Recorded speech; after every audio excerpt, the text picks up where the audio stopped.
Nós vamos conversar agora com Amador Barros, que é o diretor da área de programas governamentais na área de segurança da Gemalto, sobre o registro de identidade civil, não é isso, Amador? Quais são as mudanças que estão ocorrendo agora na utilização de tecnologia da informação para esses registros? O novo do RIC, Registro de Identidade Civil, anunciado recentemente pelo governo e que começou a ser implantado neste semestre, é um documento que contém todas as características modernas de segurança, tanto no aspecto gráfico como no aspecto lógico.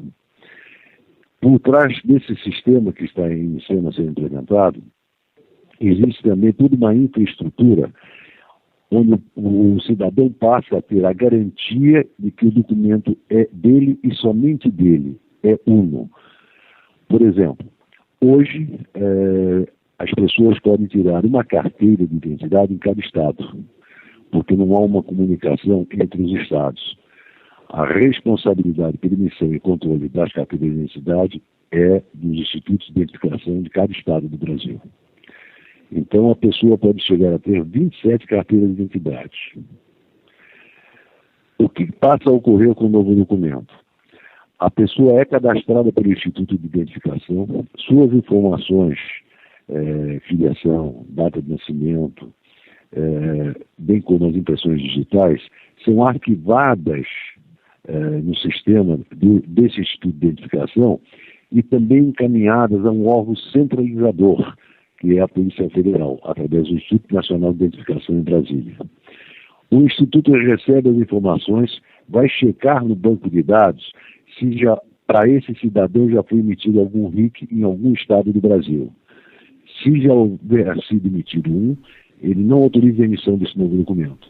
Então, na verdade, essa informatização ela favorece aí uma questão que é evitar que haja uma utilização criminosa, né, da identificação das pessoas, é isso? Sim, porque quando eu disse que o cidadão pode ter 27 carteiras de identidade em cada estado, eu estou dizendo o cidadão tendo 27 documentos com as características próprias dele.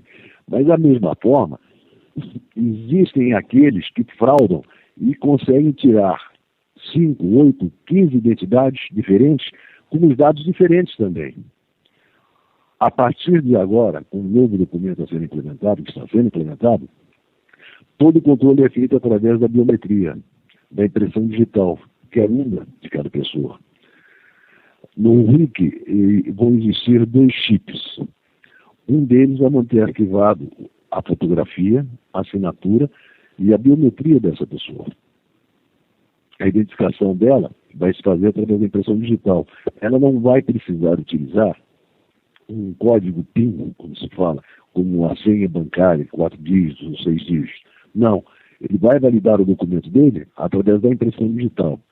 Como está sendo implementado também no passaporte eletrônico. E esse passaporte, ele é seguro, Amador? Como é que a gente pode caracterizar ele hoje em termos de segurança de informação, em termos de viabilidade? Ele é realmente um avanço em relação ao sistema anterior? Não tenha dúvida. Ele garante a unicidade do cidadão, que é aquele cidadão mesmo.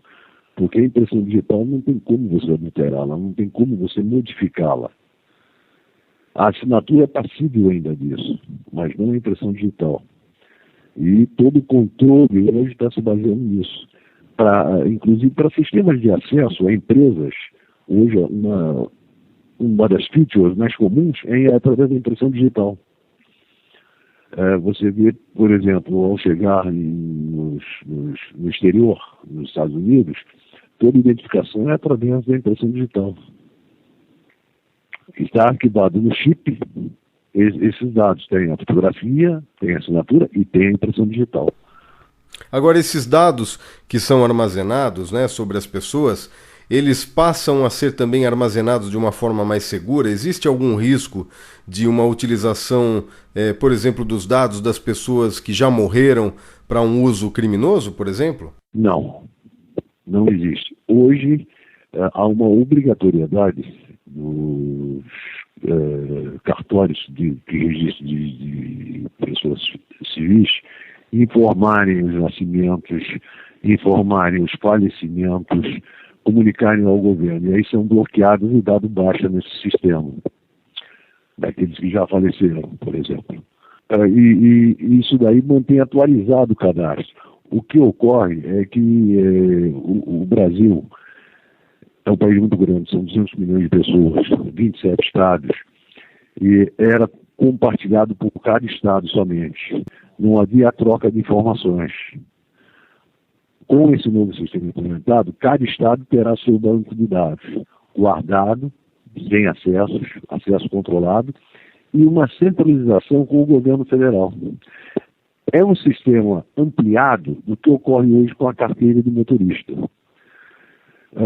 Até os anos 90, 91, você tinha sua carteira de motorista apreendida em São Paulo, ia ao Rio de Janeiro e tirava uma outra carteira lá. A partir de 93, quando foi implementado o atual sistema de carteira de motorista, isso não deixou de ser possível. Por quê? O Denatran, em Brasília, possui um banco de dados em que cadastra todos os motoristas habilitados do país, de cada estado. Então, se você teve sua carteira apreendida em São Paulo, é informado a esse banco de dados, e se você tentar tirar uma outra carteira em outro estado da federação, ela não será autorizada.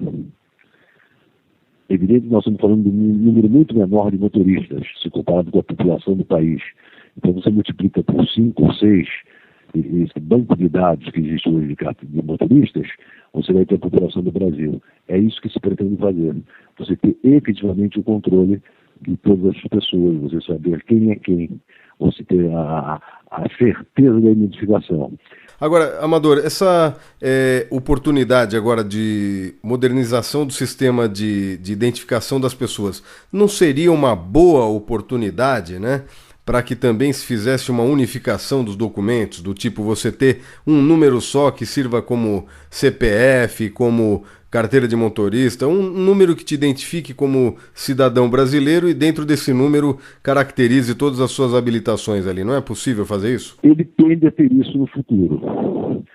Veja bem, a carteira de motorista talvez seja um dos mais problemáticos documentos para estar inserido dentro do RIC.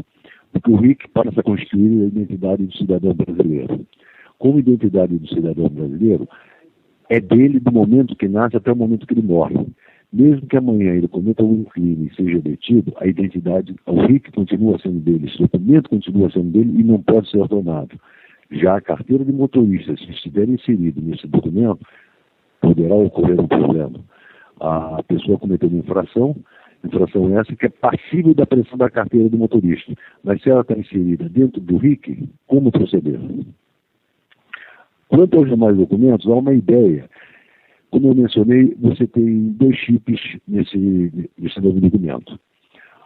Um dos chips tem uma alta capacidade de memória, que ele vai receber de impressões digitais, de dados biométricos das pessoas, e é a intenção do governo colocar 10 atributos. Um deles, e uma característica muito importante, porque ele vai possibilitar a inclusão do cidadão brasileiro na era digital, é que todo o RIC já virá com a certificado digital. No momento em que ele receber o RIC, ele vai confirmar que é ele mesmo o titular e que ele é a pessoa beneficiária e ele está recebendo através da impressão digital. Nesse momento, o certificado digital que estará já no cartão, estará no RIC, ele é ativado. Já terá também, através de um convênio firmado entre o Poder Judiciário, através do Tribunal Superior Eleitoral, e o Executivo, através do Ministério da Justiça, o Tribunal Superior Eleitoral está fazendo um recadastramento dos eleitores e dando essas informações à Polícia Federal, que já está fazendo banco de dados para emissão do RIC. Constará no RIC o número de título eleitoral. Já é o primeiro documento que constará. Então, o RIC constará hoje o número de RG, que a pessoa tinha, o título de eleitor, CPF e o número do RIC. É a intenção utilizar-se os outros 9 atributos possíveis de ser usados no RIC para conter informações, por exemplo, carteira de trabalho, número de inscrição no INSS,